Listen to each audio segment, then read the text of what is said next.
Breaking news చూస్తున్నాం. Telangana excise శాఖలో భారీ అవకతవకలు చిరికాయి.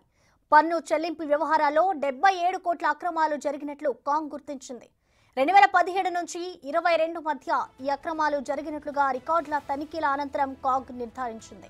179 కేసుల్లో ఎక్సైజ్ పన్ను చెల్లించకపోవడం, తక్కువగా చెల్లించడం, ఆలస్యంగా చెల్లించిన అపరాధ రుసుం వసూలు చేయకపోవడం వంటి అక్రమాలు జరిగినట్లుగా తేల్చింది. 11 కేసులకు సంబంధించి కేవలం 11 లక్షలు వసూలు చేసిందంటే ఎక్సైజ్ శాఖ పనితీరు ఏ విధంగా ఉందో అర్థమవుతుందని కాగ్ విమర్శించింది.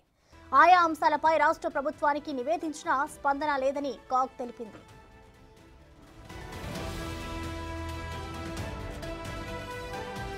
మేడ్చల్లోని ఆర్కే డిస్టిలరీస్ లో కాగ్ 2022 జనవరిలో రికార్డులను తనిఖీ చేయగా 2017 నుంచి 2019 సంవత్సరాలకు సంబంధించి వార్షిక డిస్టిలరీ ఎక్సైజ్ పన్ను చెల్లింపులో నిర్వాహకులు ఆలస్యం చేసినట్లు గుర్తించింది.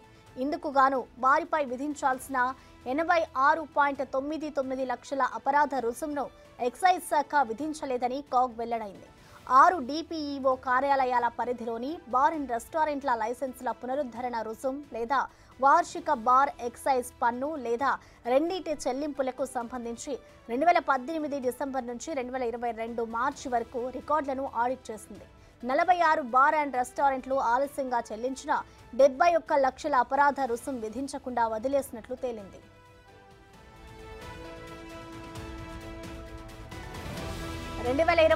ఫిబ్రవరిలో సికింద్రాబాద్ డిపిఈఓ కార్యాలయ రికార్డులపై ఆడిట్ చేయగా 2020-21కి సంబంధించి 2 బార్ల వార్షిక ఎక్సైజ్ పన్ను 24 లక్షలు చెల్లించలేదని గుర్తించింది. వసూలుకు చర్యలు తీసుకుంటామని డిపిఈఓ చెప్పారు. దీనిపై 2022 నవంబర్లో ప్రభుత్వానికి తెలిపినా స్పందించలేదు.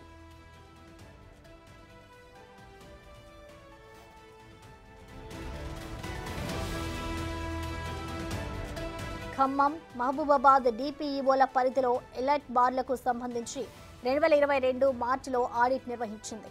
3 బార్లు 12 లక్షల ఎక్సైజ్ ట్యాక్స్, అదనపు ఎక్సైజ్ ట్యాక్స్ తక్కువగా చెల్లించినట్లు తేలింది. శంషాబాద్ డిపిఈఓకు సంబంధించి 2019 జనవరి నుంచి 2020 నవంబర్ వరకు రికార్డులను తనిఖీ చేసింది. 12 మంది బార్ లైసెన్స్దారులు 5 నుంచి 123 రోజులు ఆలస్యంగా పన్ను చెల్లించినందుకు విధించాల్సిన 10.44 లక్షల అపరాధ రుసుం విధించలేదని కాగ్లో వెల్లడైంది.